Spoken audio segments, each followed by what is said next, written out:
I will admit, I am an impatient driver. My impatience actually grows in direct correlation to the amount of traffic and stoplights I have to battle. Sign me up for the day teleportation is invented, because it would save me a lot of frustration with how much time it takes to drive from point A to point B. While I'm not the most patient driver, I do try to follow the rules of the road and the speed limit. In fact, I've never gotten a speeding ticket. Actually, that's not true. I've received one speeding ticket in my life, and it was a speeding ticket that continues to challenge me in being a more patient person.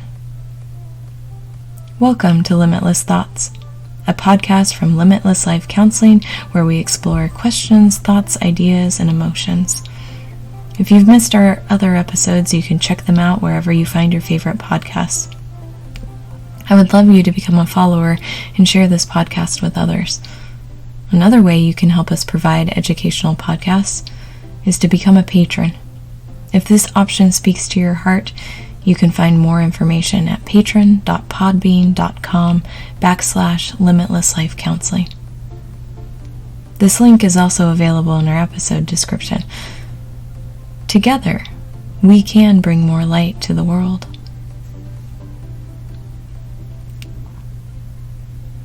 In today's episode, we are continuing our HIIT Series, or High Intensity Introspective Training, exploring difficult topics that push us to reflect on our behaviors and relationships so that we might become more limitless in our lives. If you haven't listened to the other episodes in the series, I encourage you to take some time to explore those topics too. Let's dive into today's topic, accountability. Some of you might be shuddering already because accountability is a word that carries some emotional weight. We seem to use the word accountability when someone hasn't followed through with a promise or a task they said they would do. Or we use accountability when we talk about someone who has behaved badly and we believe they should be punished or held accountable for their actions. But what exactly is accountability? Accountability is accepting responsibility for a behavior you've done or words you've spoken. It's the acknowledgement and acceptance of consequences, both good and bad. Because accountability doesn't always have to be a negative consequence.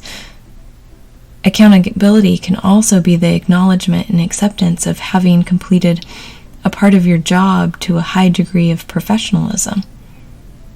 Accountability can be acknowledging and accepting how your life has changed after getting married, adopting a pet, buying a house. Another way to define or think of accountability is responsibility or being responsible for your behaviors and words. Most of us probably do not struggle with accountability when it results in positive consequences. The struggle with accountability comes when you've done a behavior or said words that have a negative consequence. It becomes harder to be accountable or to take responsibility when you see the consequences as having a negative impact on you. And it's these times that you might find yourself dodging accountability. Dodging accountability.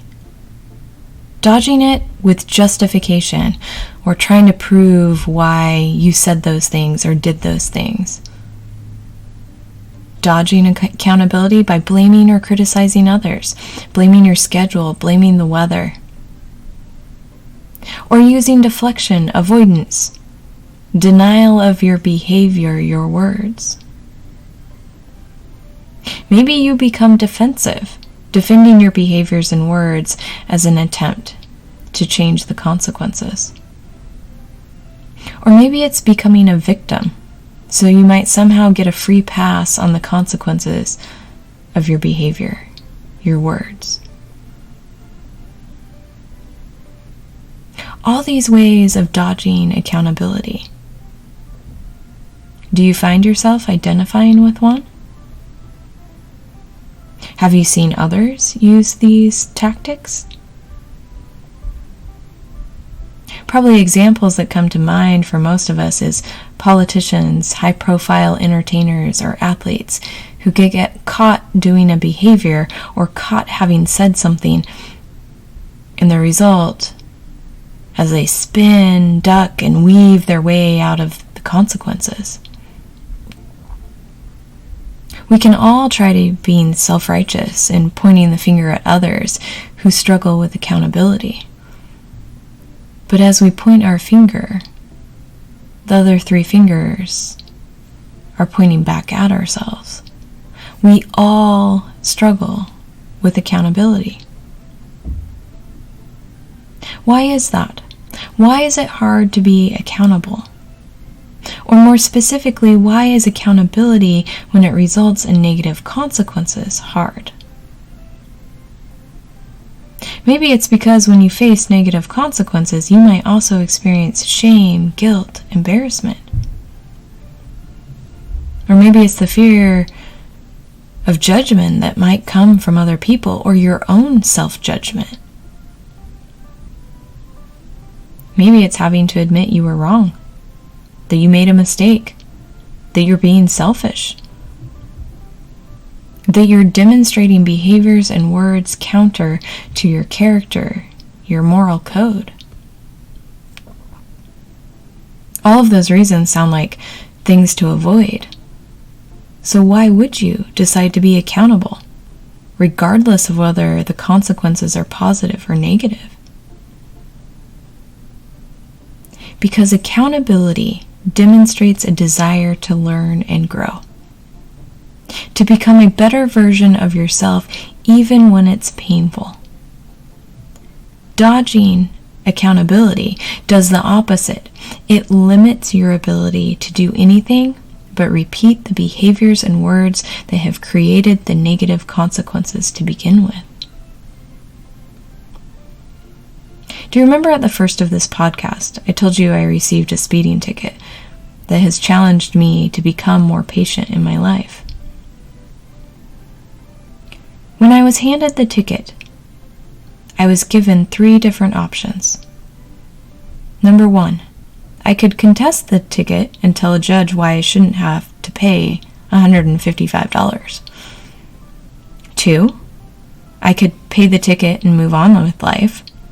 Or 3, I could pay the ticket and attend a 4-hour traffic safety class with a fee of $50, and in doing so, have the ticket removed from my driving record.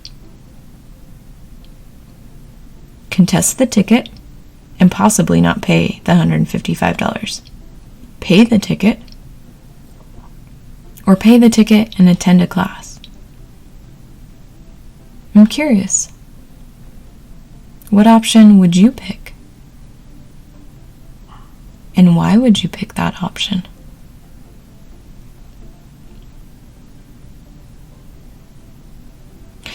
Those 3 options are a great example of accountability, or the degrees to which we accept responsibility for our actions.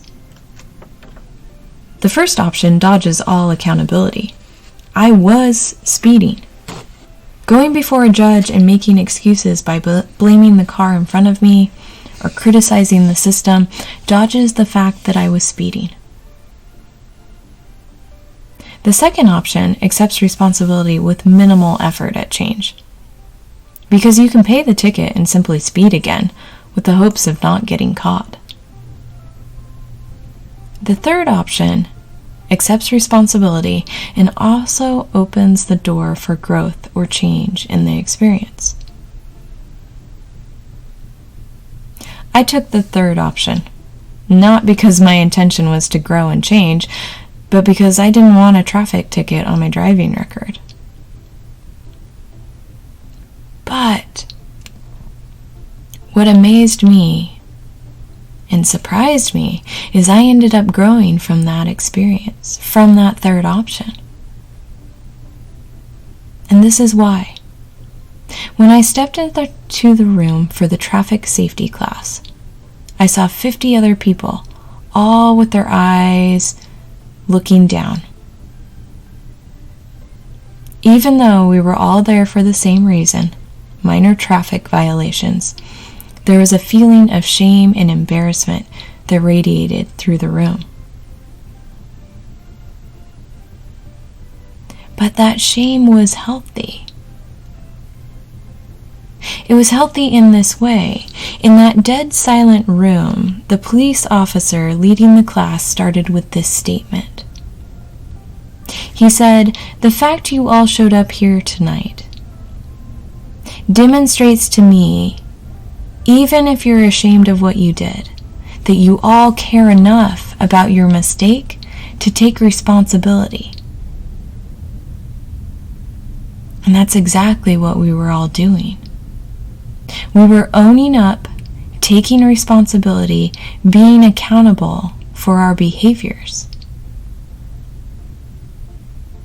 Sitting with those other people, hearing those words from that officer, accepting responsibility, pushed me to grow not only as a driver, but also as a person who wants to do better, who wants to be more patient in life, who wants to accept accountability.